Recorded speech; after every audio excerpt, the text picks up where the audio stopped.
పేదల ప్రశ్నించే గొంతుకగా మా ఎమ్మెల్యే ప్రశాంత్ రెడ్డి గారు మరి గల్ఫ్ బాధితులకు నష్టపరిహారం రావట్లేదని ప్రశ్నిస్తే తన ఆధిపత్య పౌరు కోసం కాంగ్రెస్ బాల్కొండ నియోజకవర్గంలో కాంగ్రెస్ పార్టీ ఆధిపత్య పౌరు కోసం మంత్రి ప్రశాంత్ రెడ్డి మాజీ మంత్రి ప్రశాంత్ రెడ్డిని కానీ విమర్శించుడు మరి మానాల మోహన్ రెడ్డి గారు 18 మందికి ఇచ్చినాము తీసుకొస్తామని చెప్పారు. మరి దానికి ఇయ్యనోళ్ళని కూడా మేము తీసుకొని వచ్చినాము. మరి వాళ్ళకేం సమాధానం చెప్తారు?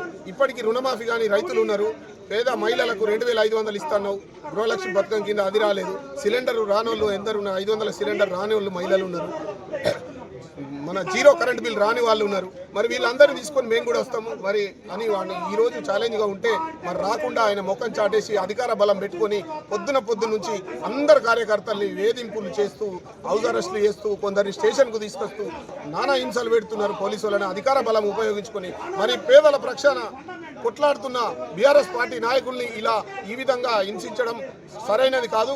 అలాగే ఇక్కడ శాంతియుతంగా జరుపుకోమని చెప్పి అందరినీ ఎక్కడెక్కడ పంపిస్తామని చెప్పి సిఐ గారు అన్ని చెప్పి ఇలా కాంగ్రెస్ వాళ్ళని రోడ్డు మీద వదిలి బీఆర్ఎస్ వాళ్ళని ఇంట్లో నిర్బంధం చేయడం, ఇది పోలీసు వాళ్ళు గవర్నమెంట్కు వత్తాసు పలకడం కాదా అని నేను ప్రశ్నిస్తూ ఉన్నాను.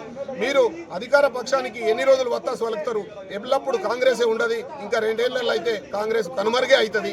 మీరు ఉద్యోగాలు ఎప్పటికీ ఉంటారు, పోలీసు వాళ్ళు జాగ్రత్త ఉండాలి, ఇది మీరు ప్రజల పక్షాన ఉండాలి, ఇరు వర్గాలకు సమాన న్యాయం చేయాలి. కానీ ఈ కాంగ్రెస్ చేతగాని తనం ఇచ్చిన హామీలు నెరవేర్చలేక ఇవన్నీ ప్రశ్నించే ప్రతిపక్షాల మీద గొంతు నొక్కడం తప్ప మీరు పేదలకు ఏ సంక్షేమ పథకం కూడా అందిస్తలేరు.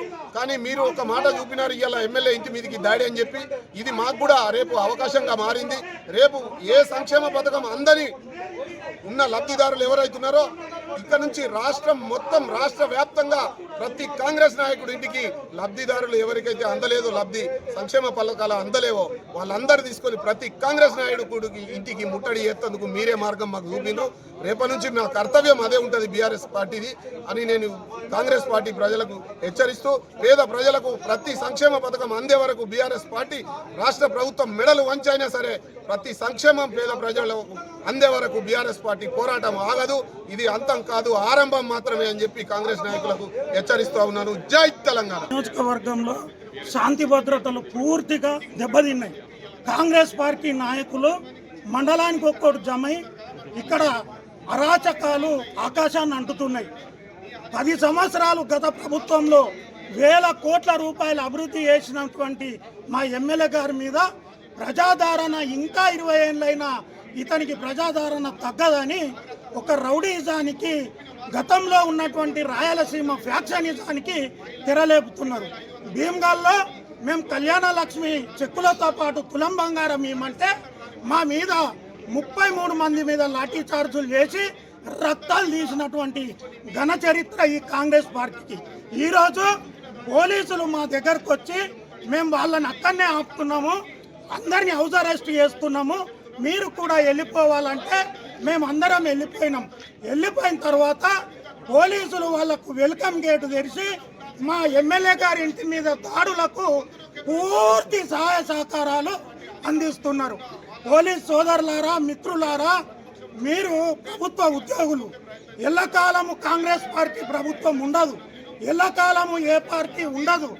ధర్మంగా న్యాయంగా పరిపాలన చేయండి.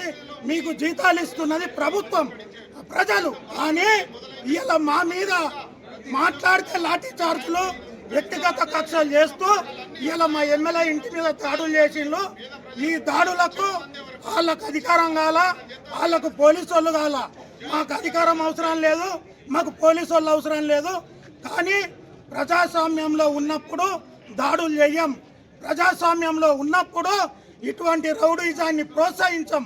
కానీ బాల్కొండ నియోజకవర్గం ప్రజలారా, ఈ ప్రజలు మీరు గమనించండి, ఈ 20 నెలల పాలనలో 20 సార్లు దాడులు చేస్తున్నారు, నాయకులని తెల్లందాకా కిడ్నాపులు చేస్తున్నారు, కేసులు పెట్టి వేధిస్తున్నారు, మా వ్యాపారాలు దెబ్బతీస్తున్నారు. ఇదే కనుక మేము గతంలో మా మంత్రి ఉన్నప్పుడు చేస్తే ఒక్కళ్ళన్నా మీరు ఈరోజు రోడ్ల మీద తిరుగుతుండ్రా? కానీ మీకు అధికారం అనే మదం ఎక్కింది. ఆ మదాన్ని ప్రజలు ఓటు రూపంలో దించుతారని తెలియజేస్తూ జై తెలంగాణ, జై ప్రశాంత్ అన్న, జై కేసీ.